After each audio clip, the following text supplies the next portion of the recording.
झारखंड के पूर्व सीएम चंपई सोरेन से जुड़ी आ रही है। कोलकाता पहुंचे हैं झारखंड के पूर्व मुख्यमंत्री चंपई सोरेन। कोल्हान से कोलकाता पहुंचे हैं चंपई सोरेन। चंपई सोरेन की दिल्ली जाने की चर्चा है। चंपई सोरेन के दोनों बेटे भी उनके साथ हैं। चंपई के पीए धर्मेंद्र गोस्वामी और कुछ समर्थक भी उनके साथ हैं। माना यह जा रहा है कि गृह मंत्री अमित शाह और कृषि मंत्री शिवराज सिंह चौहान से उनकी मुलाकात हो सकती है। हेमंता बिश्वा शर्मा से भी उनकी मुलाकात हो सकती है। झारखंड के पूर्व मुख्यमंत्री और फिलहाल तक जेएमएम के वरिष्ठ नेता चंपई सोरेन रविवार रात एक बार फिर कोल्हान से वाया कोलकाता दिल्ली जाने की तैयारी में कोलकाता पहुंचे। पहले भी इसी रूट से चंपई सोरेन दिल्ली जा चुके हैं। इस बार भी उनके साथ उनके दोनों पुत्र और उनके पीए धर्मेंद्र गोस्वामी और कुछ समर्थक हैं। रविवार रात कोलकाता में रुकने के बाद सोमवार सुबह उनके दिल्ली जाने की चर्चा है और ये कहा जा रहा है कि इस बार चंपई सोरेन की मुलाकात शिवराज सिंह चौहान, हेमंता बिश्वा शर्मा, गृह मंत्री अमित शाह जैसे नेताओं के साथ हो सकती है। हालांकि पिछली बार भी ये चर्चा तेज थी। पिछली बार दिल्ली से लौटने के बाद चंपई सोरेन ने चश्मा बनाने और परिजनों से मिलने की बात कही थी। इस बार माना यह जा रहा है कि बीते 5 दिनों में चंपई सोरेन ने कोल्हान इलाके का जिस तरह से दौरा किया है और जिस तरह से समर्थन उनके साथ देखने को मिल रहा है और उनके समर्थक कंधे से कंधा मिलाकर खड़े हैं, ऐसी हालत में बीजेपी के बड़े नेताओं से उनकी मुलाकात हो सकती है। कोलकाता पहुंचने से पहले भी बैरागोड़ा इलाके में चंपई सोरेन ने अपने समर्थकों के साथ एक बैठक की, फुटबॉल मैच का आनंद लिया और लोगों से कहा कि अब नया अध्याय लिखने की बारी आई है। राज्य का अलग रूप से विकास करना होगा। काफी संख्या में उनके समर्थक भी उनसे जुड़े रहे। और मधुकर आनंद हमारे संवाददाता रांची से इस वक्त हमारे साथ जुड़े हुए हैं।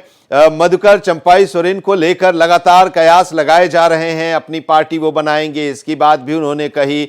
अब एक बार फिर वो दिल्ली के रास्ते में हैं और वो रास्ता जो लेते हैं वो झारखंड से कोलकाता और फिर दिल्ली। जी आनंद जी, देखिए इसका 2 कारण है। एक तो है कि उनका जो क्षेत्र है वो कोलकाता से नजदीक है। जमशेदपुर का जो इलाका है वो कोलकाता से नजदीक पड़ता है और कोलकाता से दिल्ली जाने में चूंकि चीजें छिपानी है तो छिपाने के लिए रांची से मुश्किल होगा। तो ये भी एक कारण है। दोनों कारण है, भौगोलिक कारण भी है और राजनीतिक कारण भी है। तो एक बार फिर से चंपई सोरेन जो है वो उसी रूट को पकड़े हैं जिस रूट को उन्होंने पहले पकड़ा था। लेकिन जो पहले पकड़ा था और जो अभी पकड़ा है उस दोनों में थोड़ा फर्क है। राजनीतिक तौर पर फर्क इसलिए कहा जा सकता है क्योंकि बीते 5-6 दिनों में उन्होंने अपने क्षेत्र का दौरा किया है और चंपई सोरेन को लेकर के मुख्य बात यही हो रही थी कि चंपई का इलाका जो है वो कोल्हान है, कोल्हान में वो प्रभावी रहे हैं। तो वो प्रभाव जो है वो टटोलने की कोशिश उन्होंने बीते 5-6 दिनों में की है और थोड़ी बहुत सफलता भी उनको मिली है। तो जितनी सफलता मिलेगी उतनी ज्यादा राजनीतिक परेशानी जेएमएम को होगी और उतनी ज्यादा राजनीतिक खुशी बीजेपी को होगी। तो 5-6 दिनों में जो अपने हिसाब से उन्होंने अपनी स्थिति को टटोला है, क्योंकि देखिए उनके साथ तो बहुत बड़ा खेला हो गया था। शुरुआत दौर में जिस तरह था कि 4-5 विधायक उनके साथ चले जाएंगे, तमाम विधायकों ने उनका साथ ऐसे वक्त में छोड़ दिया जब वो बिल्कुल अकेले पड़ गए। तो ऐसी हालत में राजनीतिक तौर पर उनको बड़ा नुकसान हुआ। जितना बड़ा उनका राजनीतिक कद था उस कद को अगर देखा जाए तो उनको बहुत भारी नुकसान हुआ था पिछली बार। और इसीलिए वापस लौटने के बाद उन्होंने कहा चश्मा बनवाने गए थे, बेटी से मिलने गए थे।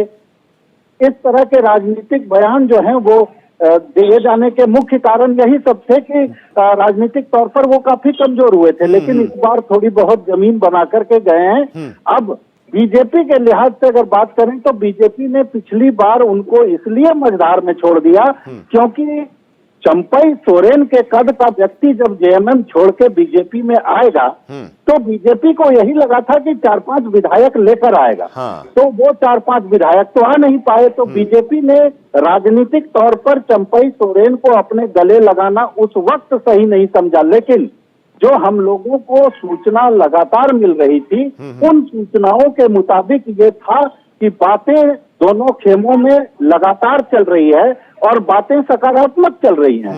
तो उस सकारात्मक बातों का जो परिणाम निकलना है, उस परिणाम के लिए समय का इंतजार किया जा रहा था। ठीक है। अभी भी ये कहना बिल्कुल सही नहीं हो सकता है कि इस बार भी उनकी ये यात्रा सफल इस लिहाज से हो जाएगी, लेकिन ये भी कहना उचित नहीं होगा कि ये यात्रा असफल हो जाएगी।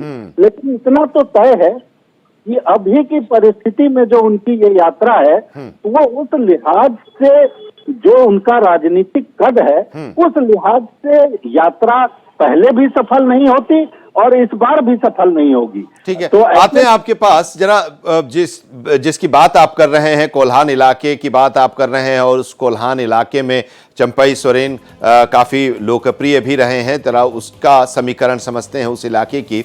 आदिवासी बहुल इलाका है कोल्हान। कोल्हान में 14 विधानसभा सीटें हैं। झारखंड मुक्ति मोर्चा ने 2019 के चुनाव में यहां से 14 में से 11 सीटों पर जीत दर्ज की थी। 2 सीटों पर कांग्रेस ने कब्जा जमाया था। झारखंड मुक्ति मोर्चा ने 14 सीटों के बल पर यहां सर्वश्रेष्ठ प्रदर्शन भी किया था। तो झारखंड का जो सत्ता समीकरण है वो जरा समझिए, जिसकी तरफ ये इशारा कर रहे हैं हमारे संवाददाता मधुकर आनंद। कुल 81 सीटें हैं झारखंड में।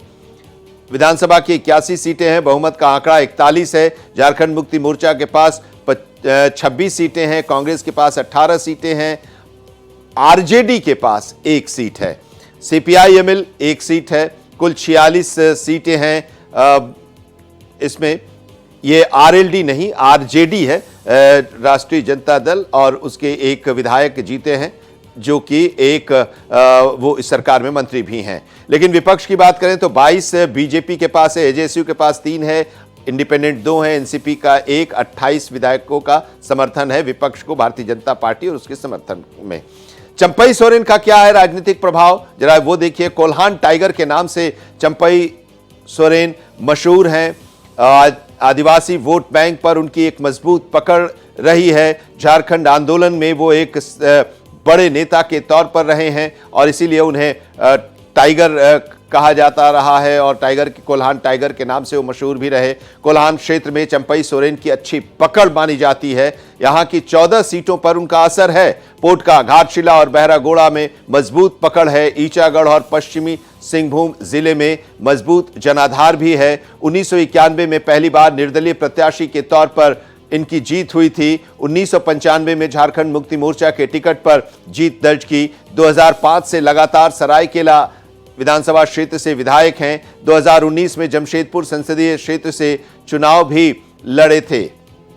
मधुकर हमारे संवाददाता इस वक्त हमारे साथ जुड़े हुए हैं। ये समीकरण हमने अपने दर्शकों को बताई, जिसकी चर्चा आप लगातार करते रहते हैं और बताते रहे हैं कि आखिर चंपई सोरेन क्यों इतने महत्वपूर्ण हो गए हैं आज के समय में, जब वो जेएमएम से अलग हो रहे हैं और भारतीय जनता पार्टी के साथ बातचीत जो चल रही है। और शायद यही वजह है, जिस कोल्हान की बात आप कर रहे हैं, जहां पर उनकी लोकप्रियता है, कि पिछली बार भी कोल्हान में सफलता बीजेपी को नहीं मिली थी, जबकि कई लोग वहां से पार्टी छोड़कर आए थे, और कुछ लोगों को तो बहरागोड़ा से तो चुनाव भी जेएमएम से छोड़कर आए विधायक को बीजेपी ने उम्मीदवार बनाया था, लेकिन जीत नहीं पाए थे। ये उन्हीं का असर भी रहा होगा। तो ये माना जाए कि अंदर खाने बातचीत चल रही है। अपनी पार्टी बनाने की जो बात चल रही थी, क्या वो उसे चंपई सोरेन ने फिलहाल ठंडे बस्ते में डाल दिया है? मधुकर,